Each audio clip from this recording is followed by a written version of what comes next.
Chipper LLC Traders and Equipment here in front of the Rima Model 37 wood splitter. Okay, so this is going to be a box wedge splitter, Honda 20 horsepower engine, 28 GPM, fast, big orifices. So it's going to give you a less than 6 second dry cycle time. That's blistering fast. It's going to come with a 4-way box wedge with a retract arm, a 4-way cross, and a 6-way star wedge. So box wedge, retract arm. That retract arm really can only work with a box wedge because it's got to be down below. That retract arm is going to take the place of you having to do your muscle work, pull the wood back. It's going to pull it back for you. The box wedge retract arm can handle some pretty big wood, and it can do pieces like this, but pushing something to the max, there's a few like things that you're going to find. All right, this splitter is going to have a massive push block, tremendous grip on the pusher, so it's not going to slip. Heavy mainframe, heavy built wedge, really strong, durable. It's going to have your bigger, not your skinny highboy tires, but more of a highway tire with fenders.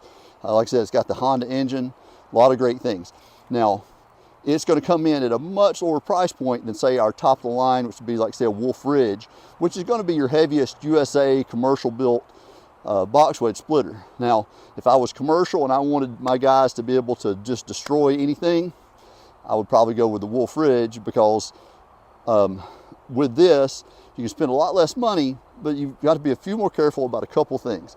The first thing we see is that this retract arm compared to the Wolf Ridge is going to be a lot lighter duty, and it's really just meant to pull the wood back. If you wind up getting a jam, you can wind up bending the retract arm, but the good news is it's easy to bend bad and it's easy to bend back, so we've already fixed that. The other thing is your drop leg. When we had a 500-pound weight on it, when we pushed that 500 pounds out here, and that entire 500 was cantilevered against the one, started to bend this drop leg a little bit. Now, if you have this jack down here to support it, that wouldn't happen, but this is what happens when you push stuff to the max, and we want to try that. Now later I'm going to finish this piece just to show it can do it. It's capable of splitting it. You can pick it up, but it runs the risk of damage. Another thing that we noticed, when you have really big pieces like this, they're out so far that part of what caused this to get bent is the wood hanging on these little grips. So if I were going to do really big stuff, I'd probably take an angle grinder and zip that off. If that wasn't there, then it probably wouldn't have pulled on this.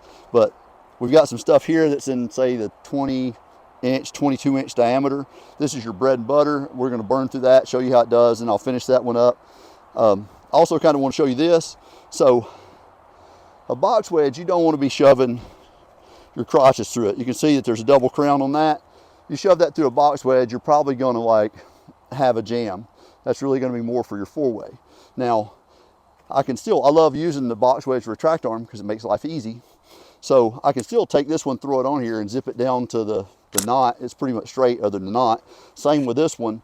Throw them to the side. I'll come back later and split them with the one. That way you get the benefits of the retract arm on that. But you just don't want to get in the habit of trying to shove this stuff through the box where it's bad, because the more restrictive the wedge, just the more likely you are to jam. So there's a lot of stuff you can put through a 2-way or a 4-way, you just can't shove through a box.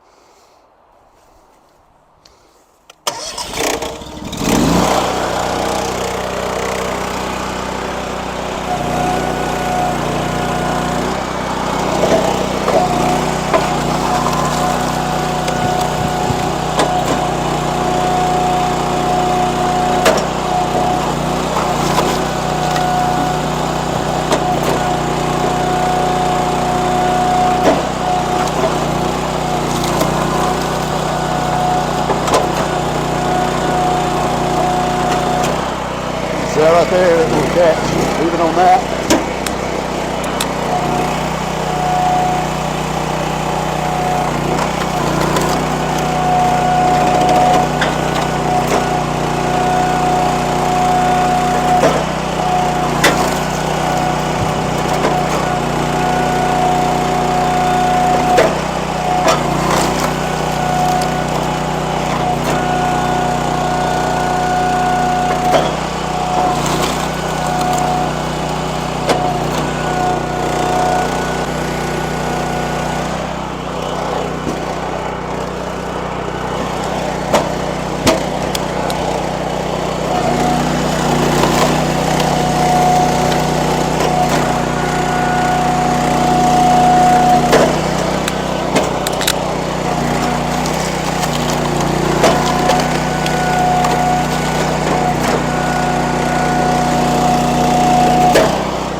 So just show you how quick and easy it is to change from the box wedge to a standard wedge.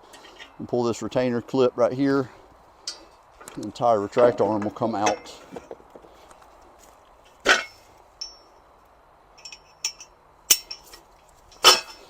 And then there's a pin that holds this in place. I've gone ahead and pulled that pin out to line it. There we go. Right. So that's out. Lift up, pull the pin. It's going to drop down. The box wedge is a fairly substantial wedge, so you either have to have a machine, or I can't do it without kind of deadlifting it.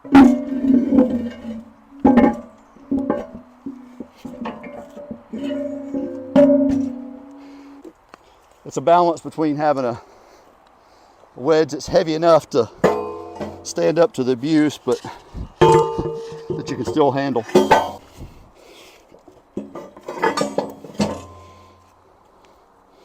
So just got to shove that pin back in there. Anyway, so we get the pin back here. And just got to put the washer and the clip back on here. Now we're ready to run with a 4-way. So we can finish up some of this nastier stuff that I would never recommend trying to shove something like that through a box wedge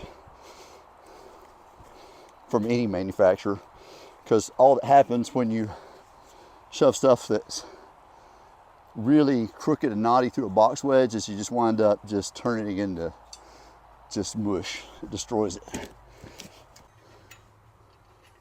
All right, ready to run.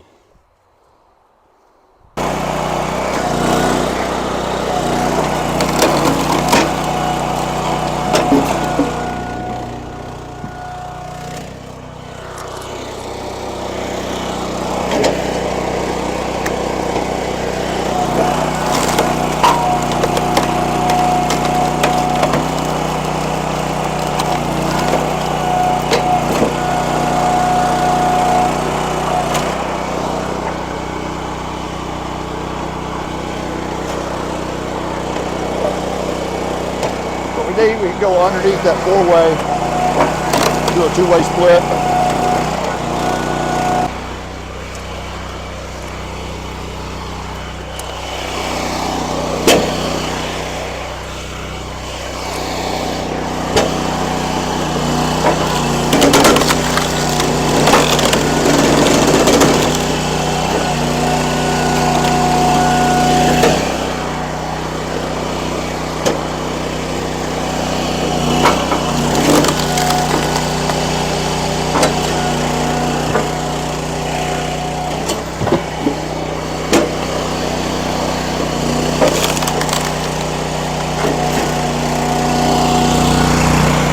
Come real quick, show how I really should have handled this piece here rather than ask it, which I was just trying to make sure that what the box wedge could do. But really, if I wanted to be smart, I should have corded this thing down with that 4-way. So I'm going to do that now.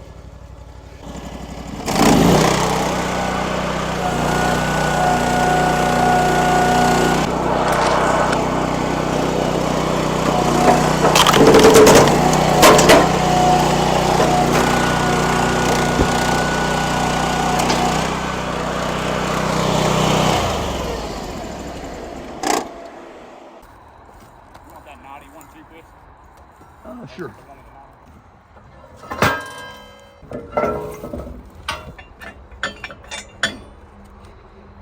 Once you get the hang of it, it's a little faster.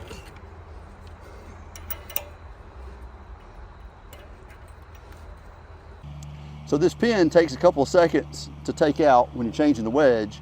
So yeah, you do have to get down and change that, but what that pin gives you is positive wedge placement. That means that it's not just that it's pushing it up and gravity pulls it down, so a crooked piece can make your wedge rise up. Whether you've got the box wedge, the 4-way, or the 6-way, you've got positive wedge placement. It means that the wedge is going to hold in the down or up position, and it's going to give you precise placement of your wedge, so it's going to stay where you want it all the time.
just look at the amount of adjustment in this wedge.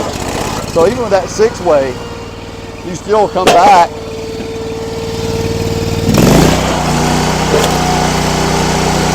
and then, you know, a lot of your resplits and stuff like this that you don't necessarily want to do anything more than just 2-way split, you can raise it up and go right under.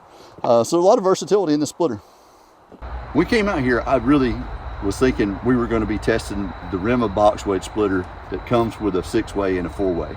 But after you run it and you see that this 6-way, and all these most all splitters are going to have a 2-speed pump. They have got one speed for low pressure and then one for high pressure, which means when they get to bind, they slow down. But the difference is this 6-way and the 4-way, it doesn't really gear down, so it's running almost at that 6-second or less than 6-second cycle time. The box wedge slows it down, the 6-way doesn't. So I mean, this thing really shines with the 6-way. It has a box wedge and you can do that, but I mean, impressive with a 6-way and a 4-way. Like that's really, if I were a guy trying to get the most firewood out the back of the machine, I would focus on this. And yeah, you got the box wedge, but it winds up slowing you down, and the retract arm, even though it helps, doesn't pull it back perfect. If you don't mind working and doing and handling stuff yourself, you can really get some wood done with this machine.